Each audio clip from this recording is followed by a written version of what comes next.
I started Esther Day 2014 very differently than previous Esther Days, watching the sunrise over the city of Jerusalem. I had expected this day to be a particularly sad day. Not only was my good friend Itana going back to the States, but this year would be the first Esther Day in 3 years I would not be spending with the Earls, my friends, and family. Instead, I was spending my summer in a program interning in Jerusalem, thousands of miles away from the people I love and in the middle of a war. When I decided that I wanted to do the program, I assumed that Esther Day would be incredibly lonely without my loved ones around. Whoa, it goes so fast.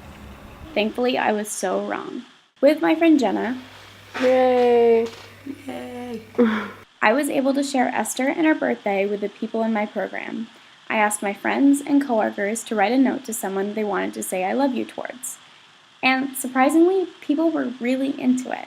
My name is Rachel, and I made this note for one of my best friends from school, Neo, because she's had a few rough times in the past, and I just really don't think that I tell her enough how much I love her. I'm Josh Sapers, and I wrote my message to my rugby team.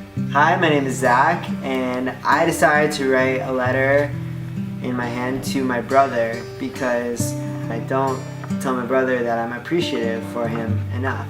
Hi, my name is Allison. I wrote this for my sister Janine. Hi, my name is Nuri Bendre, and I came down to write a note about the importance on friendship.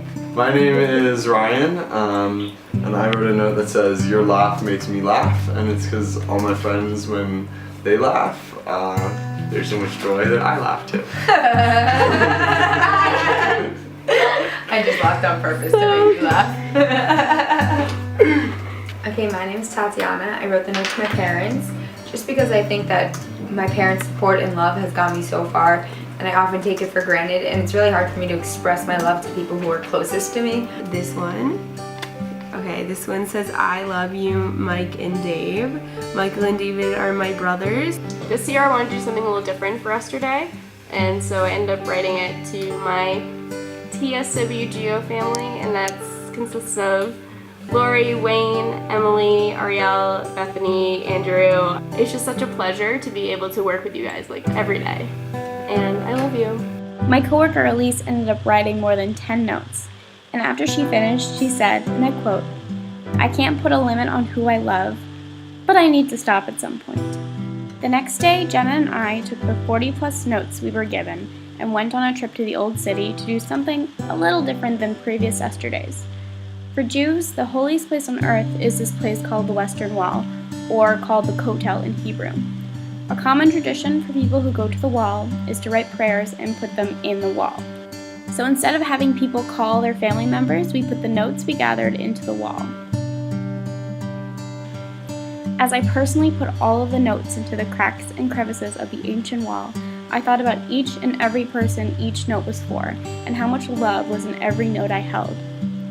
Although these pieces of paper were not going to each person directly, I felt like an important messenger. After experiencing the Middle East conflict firsthand, Esther Day and saying I love you seems even more important than previous years. I may have been half a world away from the people most important to me, but in that moment at the wall, I felt incredibly close to them. The first time I went to the wall, I put an Esther bracelet in one of the cracks as my prayer. It's only fitting that one of the last times I went to the hotel was specifically for Esther Day.